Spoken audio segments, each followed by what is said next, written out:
thank you so much for joining me here at Mornings with Cynthia Maria. Maria couldn't make it today, so sorry. She's not feeling well. Says she will try and be back on Wednesday morning.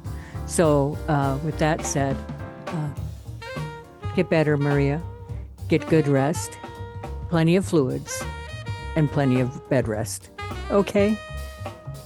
Praying for you. Take care. Sorry you couldn't make it today. It's probably a good thing because I wanted to do a show on why women who've had children have to go pee all the time. It is, oh my gosh, it is just insane. It has to do with the muscles. You know, when you're pregnant, they tell you, do your Kegels. If you don't know what a Kegel is, well, let's look it up and find out. They tell you do Kegel exercises. It's like tightening your tightening your area down there. It's silly to. Okay, let me see now.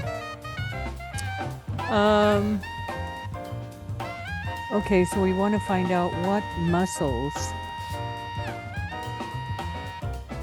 do Kegel. What muscle do Kegels work? Okay, what muscle do Kegels strengthen? Well, let's look at that one. It says, Kegel exercises strengthen the pelvic floor muscles. These muscles support the uterus, bladder, small intestine, and rectum. So you're also doing, when you're doing Kegels, you're also doing butt crunches. So you could get a nice tight bum. So it's got many advantages, or a few advantages to it. And that comes from the Mayo Clinic. That information comes from the Mayo Clinic. And the this other one comes from Harvard Health. They say 1/3 or more of women and men who do Kegels are actually working their abdominal, buttock, or inner thigh muscles. So I would agree with that. I would agree with that. That because if you're focusing on that area, right? That area where the bladder is and those lower muscles are around the bladder, that would make sense because you'll know when you're tightening that, when you're working those muscles there, you will feel the pressure, the stretching. You'll feel that tension on those muscles. So before you get pregnant, I would encourage you, do Kegels every day. And that will make that area very strong. So when you have your baby or more than one child, then as you get older, you want to continue every day, do your Kegels. It's very important. What happens is after we have all our children, we go through menopause. All of a sudden, we're finding ourselves having to go to the bathroom more frequently, and sometimes not making it. That is very frustrating. Very, very frustrating. I ended up having to get a bladder sling put in because my bladder actually got to the point where there was nothing holding it. I thought maybe I was doing Kegels, but I wasn't doing them often enough. And it became very intrusive in my life.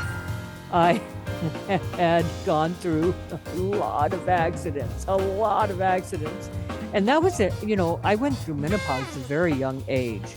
I started going through menopause in my mid-30s and then ended up having to have a hysterectomy. So that took care of that. But you still go through the hot flashes.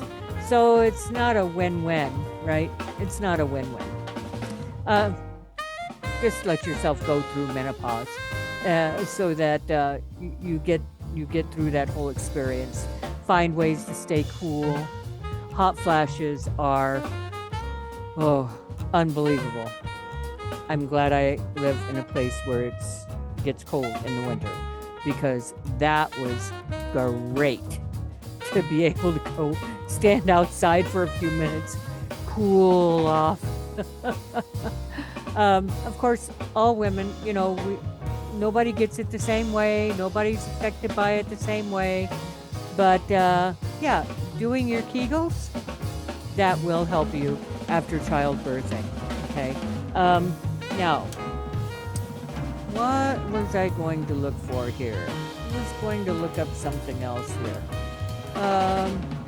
Well, there's some disadvantages to doing Kegels. Let's see what that is. This basal muscular activity reduces the stamina of the pelvic floor muscles, and their ability to contract when called upon. So that's very interesting to me. So it's telling you basically that you can overwork that muscle. I don't understand how you could do that, but I'm not a scientist. I missed my calling. If you have an overactive pelvic floor, Kegels will likely worsen your symptoms or predispose you to developing symptoms if you are currently asymptomatic. So a lot of big words there. That comes from Toronto Physiotherapy. So if you're interested, go look up Toronto Physiotherapy.ca. Okay. And let's see. That's about it. I don't really have anything else, but I do have this one more thing. This was the big event of today.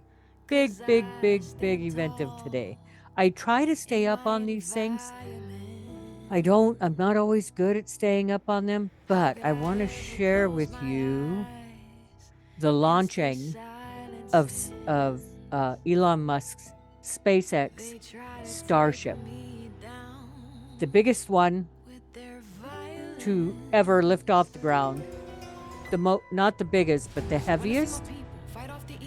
Might be the biggest, but most certainly the heaviest. So the test was to first be able to get it off the ground and get it up into space, right? And it achieved that goal. So let me get to it here. Okay, let's go find YouTube. And we'll look up, we'll go find Elon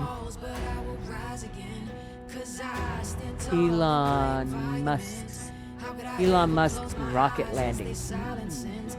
That was, did y'all see that? Man, if you're not keeping up with this space stuff, oh man, it's amazing. You want to get away from all of this insanity around you and the chaos around you, just grab your phone, grab your notebook or your whatever, breathe, relax, and go watch these spaceships take off. Oh my God.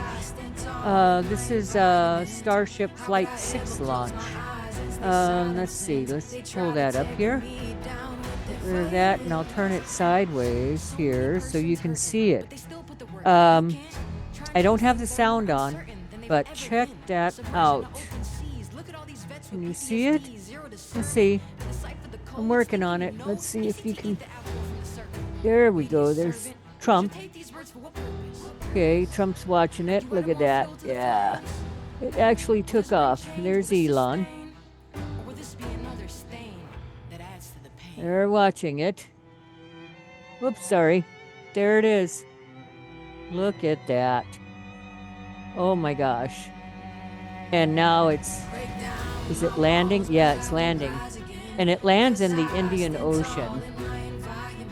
But it was just to see if it would, if it landed. Wow. How wonderful is that, right?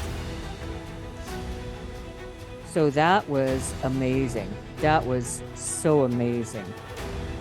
Just amazing. You know, take some time. Go look at these things, right? And take some time for yourself. There's always time for you. Somehow you've got to make time for you, right? And oh yeah, so just what else? I've got my coffee. We had a rainy day all day yesterday. Just real, one of those days you just want to sleep all day long. Yeah, one of those days. It was your very typical Monday. And then today, rain most of the day. Now we're getting snow tonight. So far, it's just a few sprinkles. So if you're living up in the North Country of Minnesota, around Bemidji, then just know that we're getting light snow tonight. It's not looking like there's going to be a lot unless I'm missing something that's coming in around 2, 3 o'clock in the morning. We could get as much as 5 inches overnight. Right now, it's just nothing. I can still see the ground. It looks like somebody shook some salt or, powdered sugar around. It doesn't look like much. It's that damp cold, so a nice wood fire feels good in the wood stove if you live out in the woods. We live in the woods. And so yeah. So make yourself a nice hot cup of coffee or a nice hot cup of tea. And if you have a wood fire or you have a fireplace, snuggle up and snuggle in, because Minnesota winter is beginning, and I believe our Indian summer has passed. Next week is Thanksgiving already. Where is the month gone? Just like that, boom, it's Thanksgiving. Crazy. But start looking to that day of spending time with family and friends, sharing the love. All right. Everyone take care. Thank you so much for watching. This is Cynthia with Cynthia Mornings, Cynthia Maria in the morning. And again, prayers for Maria. Hope you feel better. And I'm gonna get this out very quickly because it's so short. Let's see. Oh, maybe a half hour. Might have gone a half hour. I'm trying for 15 minutes. I'll know in a minute. So, God bless. Take care and stay safe out there. And find time for you. Thank you. Bye for now.